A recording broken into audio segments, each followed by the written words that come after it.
وہ بھی تڑپ رہا ہے ایمان کے لیے، اور ہم آپ کو کتنا نہ تڑپنا چاہیے. جب ہمارے حضرت تڑپ رہے ہیں ایمان پہ خاتمہ کے لیے، تو ہم اور آپ کیسے غافل ہو سکتے ہیں؟ ہم اور آپ دنیا میں کیسے نکمے ہو سکتے ہیں؟ دنیا دنیون معنی ہوتا ہے نیچ، گھٹیا. دنیا لفظ کا مطلب ہی ہوتا ہے گھٹیا. دنیا لفظ جو ہے اس کا مطلب ہی ہے گھٹیا. اس کی کوئی وقت نہیں ہے، کوئی اوقات نہیں ہے. سب سے زیادہ اگر اہمیت ہے تو وہ آخرت کی ہے. ہمیں دنیا بنانے کے لیے اپنی آخرت خراب نہ کریں. سمجھ لیں؟ آپ اپنی دنیا بنانے کے لیے اپنی آخرت بالکل خراب مت کیجیے. تقویٰ پرہیزگاری، نیکی پرہیزگاری کی زندگی گزاریے. حق حلال کا لقمہ کھائیے، بھلے چاہے آدھا لقمہ ہو. زیادہ حرام خوری اور غلط طریقے سے کمایا ہوا روپیہ آپ کو کوئی فائدہ نہیں دے گا، کوئی فائدہ نہیں دے گا. حلال کی روزی آدھا لقمہ ہو، بھوکے ہوں، سنت علی ادا کیجئے، سنت فاطمہ الزہرا ادا کیجئے، سرکار کی سنت ادا کیجئے. فرشتہ آتا کہتا کہ یا رسول اللہ آپ حکم کر دیجئے تو میں ان پہاڑوں کو سونا کر دوں، آپ بھی کھائیں، آپ کی امت بھی کھائے. سرکار فرماتے ہیں کہ میں ایسا نہیں چاہتا. میں یہ چاہتا ہوں کہ سب سے اچھی کمائی داؤد علیہ السلام کی کمائی ہے، جو وہ اپنے ہاتھ سے کما کر کھاتے تھے. میں کماؤں اور کھاؤں، اور اگر نہ کماؤں تو صبر کروں، صبر و شکر کی منزل میں گزاروں. اگر اللہ مجھے دے تو میں شکر کروں، اگر نہ دے تو صبر کروں. تو یہ دونوں منزل پانے کے لیے ہمیں امیری بھی ٹھیک ہے، غریبی بھی ٹھیک ہے. قرآن شریف میں اللہ تعالیٰ فرماتا ہے ان مع العسر یسرا، ان مع العسر یسرا. ہر سختی کے بعد آسانی ہے، ہر سختی کے بعد آسانی ہے. اور ہم ایک دن غور کرنے لگے کہ یہ ایک ہی مرتبہ نہیں فرمایا اللہ تعالیٰ نے، دو مرتبہ فرمایا. تو ہم نے کہا یہ ہو سکتا ہے کہ بھیا ایک مرتبہ ہوتا تو زندگی میں ایک بار ایسا ہوتا تو گزر جاتی منزل. تو سمجھ میں آیا کہ نہیں، ایسا ایک بار نہیں، بار بار بھی ہو سکتا ہے. ایسا بار بار بھی ہو سکتا ہے. تو انسان جو ہے اپنے آپ کو بچائے غفلت سے، اللہ سے محبت کرے، اس سے رسول سے محبت کرے، اور پھر اپنے ماں باپ کا احترام کرے، اپنے بیوی سے، اپنے رشتہ داروں سے حسن اخلاق سے پیش آئے. آپ اپنے اگر رزق میں برکت چاہتے ہیں، سرکار حدیث میں فرماتے ہیں اپنے رشتہ داروں کے ساتھ حسن سلوک کیا کرو.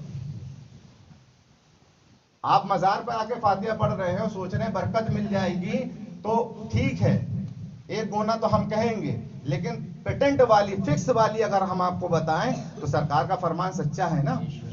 سرکار کے فرمان میں تو غلطی نہیں ہے نا، سرکار نے جو فرمایا تو ہوگا نا. اگر تمہارے رزق میں کمی ہے اور تم رزق میں اگر برکت چاہتے ہو تو اپنے رشتہ داروں کے ساتھ اچھا سلوک کرو. ہم بھائی کو دیکھ کر کے تو منہ بنا لیتے ہیں اور دوستوں کو کہتے ہیں آئیے ویلکم.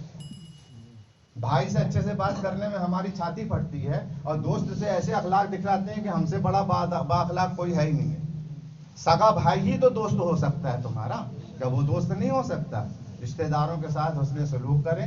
یہی ہمارے لیے جو ہے حضرت کا پیغام ہے، اور ہمارا بھی یہی پیغام ہے، اور یہی شریعت کا پیغام ہے.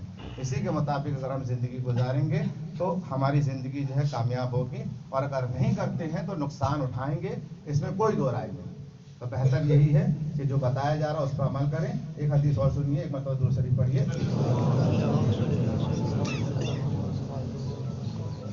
اللہ کے رسول صلی اللہ علیہ وسلم فرماتے ہیں کہ ایک شخص ایک گاؤں میں گیا، اور اس کا مقصد صرف یہ تھا کہ وہ اس گاؤں میں جا کر کے اپنے مومن بھائی سے ملاقات کرے.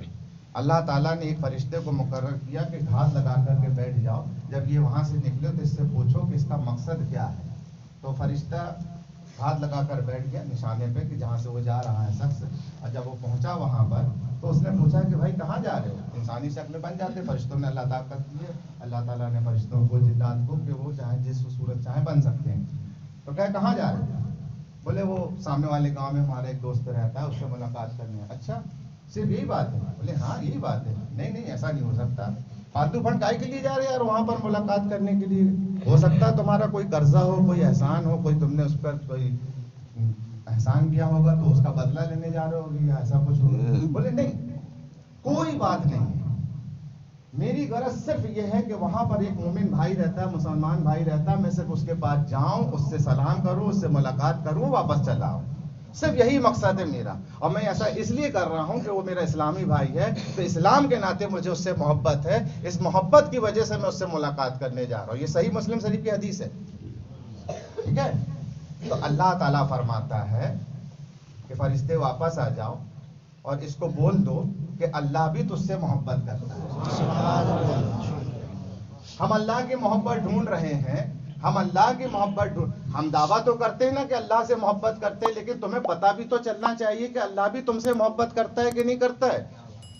تو اب اگر تم مومن بھائی سے محبت کرتے ہو سچے دل سے، تو تم سمجھ لو کہ اللہ بھی تم سے محبت کرتا ہے۔ اور جب ایک عام مسلمان سے محبت کرنے کا صلہ یہ ہے کہ اللہ تم سے محبت کرتا ہے، تو تو اپنے باپ سے محبت کرے گا تو اللہ تجھ سے محبت نہیں کرے گا، تو اپنی ماں سے محبت کرے گا تو اللہ تجھ سے محبت نہیں کرے گا، تو اپنے بھائی سے محبت کرے گا، سگا بھائی سے محبت کرے گا تو اللہ تجھ سے محبت نہیں کرے گا، تو بیوی کے ساتھ حسن سلوک کے ساتھ پیش آئے گا تو اللہ تجھ سے محبت نہیں کرے گا، دونا تینا چار گنا اللہ تجھ سے محبت کرے گا۔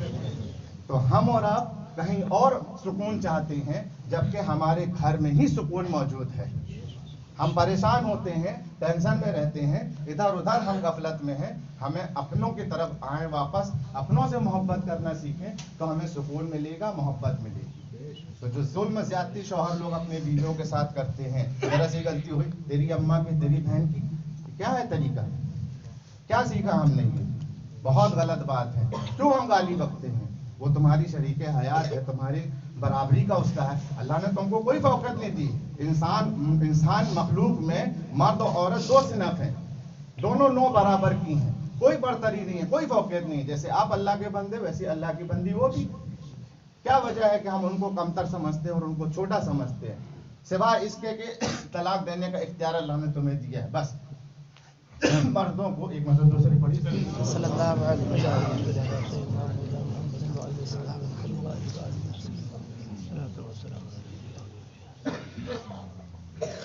سوائے اس کے کہ اللہ تعالیٰ نے آپ کو طلاق دینے کا اختیار دیا ہے، بلکہ دیکھا جائے باریکی سے تو عورت کا مرتبہ زیادہ ہے۔ تم کما کے لاؤ، تم کپڑے کا انتظام کرو، تم گھر کا انتظام کرو، وہ تو ملکہ ہے رکھی، اور شریعت کے حساب سے اس پر لازم بھی نہیں ہے کہ تمہارے لیے کھانا بنائے، شریعت کے حساب سے اس پر لازم بھی نہیں ہے کہ تمہارے کپڑے دھوئے، شریعت کے حساب سے اس پر لازم بھی نہیں ہے کہ تیرے بچے کو دودھ پلائے۔ اس کی مہربانی کہ وہ کرتی ہے، یہ اس کی مہربانی ہے کہ وہ کرتی ہے۔ تو آپ تھوڑا سا سمجھیے، شریعت کو پڑھیے، تب سمجھ میں آئے گا۔ ہم لوگ غفلت میں ہیں، جہالت میں ہیں۔ نوجوان یہ سوچتا ہے کہ شادی کر دی ابا نے، اور تو وہ بیوی جو ہے بالکل سمجھ لیے کہ وہ پٹنا مل گیا اس کو، دھنکتے رہو بس، چاہے الفاظ کے ذریعے سے چاہے پریکٹیکل اس کے ساتھ۔ ایسا نہیں، گناہ ہے۔ ہم نے شاید ایک حدیث بتا چکے ہیں آپ کو، ٹائم بہت زیادہ ہو رہا ہے گا، اب نہیں بتا پائیں گے۔ حضرت عائشہ صدیقہ والی سرکار نے بتایا کہ کسی کے دل کو توڑنا کتنا بڑا گناہ ہے، کسی کے دل کو جوڑنا، رب کو راضی کرنا ہے نا، تو کسی کے دل کو توڑنا اتنا بڑا گناہ۔ ابو بکر رونے لگے تھے نا، عائشہ اما عائشہ نے جب بتائی تو ابو بکر رونے لگے کہ بیٹا تم تو صرف اس طرف دیکھ رہی ہو کہ کسی کے دل کو جوڑے تو اللہ اس کو جنت دے، ہم تو اس طرف دیکھ رہے ہیں کہ اگر کوئی کسی کے دل کو توڑے تو اللہ کا کتنا قہر ہوگا۔ تو ہم جب دوسروں کے دل کو توڑیں تو اللہ ناراض ہو، تو اپنی شریک حیات کے دل کو توڑیں تو اللہ کتنا ناراض نہ ہوگا۔ ہم غفلت پہ رہتے ہیں، ہم دھیان نہیں دیتے، وہ بیچاری قسمسا کے رہ جائے، اب اس کو کوئی کنٹرول تو ہے نہیں ہے، اب آ جائے نہ آئے تو قسمسا کے رہ جائے، تو اس کے دل سے آ نکلے گی کہ نہیں نکلے گی؟ تو اس آ سے بچو، اس تکلیف سے بچو، اور وہ دے نہ دے بد دعا، لیکن رب تو پاورفل ہے نا، رب بدلہ لے گا۔ تو آپ لوگ جو ہیں، ہم لوگ جو ہیں، اپنے ساتھ، اپنے ماتحتوں کے ساتھ اچھا برتاؤ کریں۔ کلکم رائن وکلکم مسئول عن رعیتہ، اللہ کے رسول صلی اللہ علیہ وسلم فرماتے ہیں کہ تم میں کا ہر ایک ذمہ دار ہے، اور ہر ایک ذمہ دار سے اس کی ذمہ داری کے بارے میں سوال ہوگا۔ اگر تم ذمہ دار ہو اپنی بیوی کے، تو اس کی ذمہ داری تم نے کیسے نبھائی، اس کے بارے میں آپ سے آخرت میں سوال ہوگا۔ جیسے نماز کے بارے میں سوال ہوگا، اسی طریقے سے اس ذمہ داری کے بارے میں بھی آپ سے سوال ہوگا۔ ہم یہ مت سوچیں کہ ہم نے کر لیا بھول گئے، آپ بھول جاؤ، ایسا نہیں۔ 2 فرشتے اللہ تعالیٰ نے مقرر کیے نا، 2 فرشتے مقرر کیے نا لکھنے کے لیے، کائے کے لیے؟ فالتو فن چل رہا ہے کیا؟ ایسی بیکاری میں کوئی کام ہی نہیں ہے کہ ہاں بس لکھو کو دو اس کے بعد مٹا دیں گے، ایسا نہیں ہے سب لکھا جا رہا ہے, سب کا حساب ہوگا. تو ہم کو چاہیے کہ ایک ایک لفظ, ایک ایک عمل, ایک ایک اشارہ, سب چیز جو ہے شریعت کے مطابق ہونا چاہیے. ایسا نہیں کہ کسی کو کوئی تکلیف پہنچے, کسی کے ساتھ زیادتی ہو تو پھر ہم نقصان میں رہیں گے. اس طریقے سے جیسا ہم بتا رہے ہیں, اگر ہم ایکسیپٹ کرتے ہیں اور اس طریقے سے اگر زندگی گزارتے ہیں تو آپ لوگ خود بتائیے کیا ہمارے گھروں کا ماحول اچھا ہوگا کہ نہیں ہوگا؟ بتائیے آپ, ہمارے گھروں کا ماحول اچھا ہوگا کہ نہیں ہوگا؟ پیار محبت بڑھے گی کہ نہیں بڑھے گی؟ ماں باپ کے ساتھ بھی ادب کرنا ہے, بیوی کا بھی احترام کرنا ہے, بچوں کے ساتھ بھی شفقت کرنا ہے, اور رشتہ داروں کے ساتھ بھی حسن سلوک کرنا ہے. اگر ہم اس طریقے سے چلیں گے تو اللہ ہمیں کامیابی دے گا. اور دنیا میں بھلے چاہے غریب رہ لیں, بھلے چاہے رکشہ چلانے والا اور ٹھیلا چلانے والا ہو, لیکن آخرت اس کی کتنی بڑی جنت ہے ایک غریب مسلمان کی, معلوم ہے آپ کو؟ ایک غریب مسلمان کی جنت کتنی بڑی ہے نہیں معلوم؟ جتنی بڑی دنیا ہے, کیا جتنی بڑی دنیا ہے نا, یہ ایک غریب مسلمان کی پراپرٹی ہوگی جنت میں. 25,000 میل کا گولا ہے, 2500 اسکوائر فٹ کے لیے تو گردن اتارنے کے لیے تیار ہیں ہم. اس کا ہڑپ کر لیں, اس کا یہ کر لیں, بے ایمانی سے یہ کر لیں, وہ کر لیں. ایمان پہ چلو, ایمان پہ رہو گے تو اللہ اکبر کہتے ہو نا, اللہ سپریم پاور ہے, مالک ارض و سما ہے, ہر ایک اس کا معاملہ کچھ نہیں ہے, جو چاہتا پیدا کرتا ہے. لا یعلم جنود ربک, تیرے رب کے لشکر کو کوئی جانتا نہیں ہے. وہاں معاملہ کچھ بھی نہیں ہے. سورہ یاسین میں صاف صاف فرما دیا نا, انما امرہ اذا اراد شیئا یقول له کن فیکون. جب جس چیز کا چاہتا ہے ارادہ کہتا ہو جا تو ہو جاتی ہے. اس کو کیا ہے؟ ہاں, وہ بہت بڑی طاقت ہے. آپ خود سوچو نا, آپ کو بنایا, کمزور بنایا تم کو, دکھاؤ کمی نکالو. اچھا چلو بتاؤ, 2 آنکھ دی, ناک دی, منہ دیا, کان دیا, ہاتھ دیا, سب کچھ دیا, کہاں کمی ہے؟ بتائے کوئی مائیکل لال کہ ہاں تیرے انسان کے پیدا کرنے میں کوئی نقص ہے, اللہ نے کوئی کمی رکھی ہے؟ ایک ایک نس, ایک ایک ذرہ, ایک ایک سسٹم سب اپنی جگہ باقاعدہ کام کر رہا ہے. کوئی کمی نکال کے تو بتائے. کافرین کو اللہ نے چیلنج کیا, ذرا نظر اٹھا کے دیکھ آسمان کی طرف, ہل تری من فطور, کوئی فطور پاتا ہے, کوئی کمی پاتا ہے اللہ کی پیدائش میں, اللہ کی تخلیق میں؟ نہیں, کچھ نہیں, کوئی نہیں بتا سکتا. تو اپنے رب سے غافل مت ہو, اپنے رب سے محبت کرو. وہ سپریم پاور ہے, سپریم اتھارٹی ہے, وہ اس کے خزانے میں کمی نہیں. تم تھوڑا ربط لگا کے دیکھو, تب تو دیکھو جو لوگ دل لگاتے ہیں, جو لوگ ربط لگاتے ہیں, تو وہ بھی ٹھوکر مارتے ہیں تو گردے زندہ ہو جاتے ہیں. تاج بابا نہیں کہاں پڑا کر رہا ہے, کہاں پڑا مرے پڑا ہوا جو ہے گندھارا, اٹھ, تو تاج بابا جیسے ٹھوکر مار کے مردہ زندہ کر دیتے ہیں. تو تم اپنا دل لگاؤ اللہ سے. جب اللہ کے ہو جاؤ گے, من کان للہ کان اللہ اللہ, جو اللہ کا ہو گیا اس کے لیے سب کچھ ہو گیا. آج ہم اور آپ بیٹھے ہیں, ان کی محبت اللہ سے, ان کی محبت اللہ سے. انہوں نے دنیا نہیں بنائی لیکن اللہ کو راضی کیا. دنیا میں آدمی ایک اولاد کے لیے ترستا ہے, دنیا میں آدمی ایک اولاد کے لیے ترستا ہے کہ میری اولاد مجھے پیار دبا دے, میری محبت کر لے, مجھ سے سکون سے بات کر لے. یہی چاہتا ہے نا آدمی. آج دیکھیے آپ کتنے بیٹے بیٹھے ہوئے ہیں, شادی نہ کر کے بھی اتنے جوان بیٹھے ہوئے ہیں, شادی نہ کر کے بھی اتنی اولاد بیٹھی ہے نا. ارے جردن لٹا دیں ان کے لیے, تو جو کچھ چاہے لٹا دیں. آج 4 دن سے آپ اور ہم لگے ہوئے ہیں, ابھی کل بھی انشاءاللہ رحمان لگے رہیں گے. تو انہوں نے ایسی نیک اولاد بنائی ہے. یہ کمائی اپنی طرف سے نہیں ہے, رب کی طرف سے ہے. اور اس چوکھٹ میں وہی آئے گا جو رب چاہے گا, اس کو رب چاہے گا. یہ آستانہ چھوٹا موٹا آستانہ نہیں ہے, آستانہ نہیں ہے, یہ غوث پاک کی کچہری ہے. سرکار غوث پاک کی کچہری ہے. یہ حق کی علامت ہے, حق کی نشانی ہے. جو یہاں سے باغی ہوگا کہیں ٹھکانہ نہیں ملے گا. بے شک, اچھے سے سمجھ لو آپ لوگ. بے شک. ہاں, سرکار غوث پاک رضی اللہ تعالیٰ عنہ وارضاہ عنا سب سے بڑے ولی ہیں. سرکار غوث پاک کون ہیں؟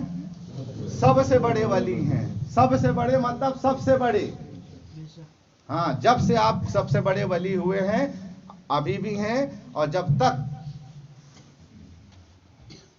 قیامت آنے کے پہلے آخری خلیفہ حضرت امام مہدی جب تک نہیں آئیں گے تب تک غوث پاک ہی اس قطبیت کبریٰ پر فائز رہیں گے. امام مہدی آئیں گے تو اس منصب پر فائز ہوں گے. ہاں غوث پاک سب سے بڑی اتھارٹی ہے, ان کی کچہری ہے, ان کا دربار ہے یہ, اور وہاں سے بالکل پرفیکٹ والی, کمزور والی نہیں. ہاں انشاءاللہ رحمان. اللہ تعالی ہم سب کی اس نیک تمناؤں کو اور نیک خواہشات کو قبول فرمائے, اور جو ہم نے کہا ہے بیٹا میرے عزیز دوستو, اس کو اپنی زندگی پر عمل میں لائیے اور اس سے غفلت مت کیجیے.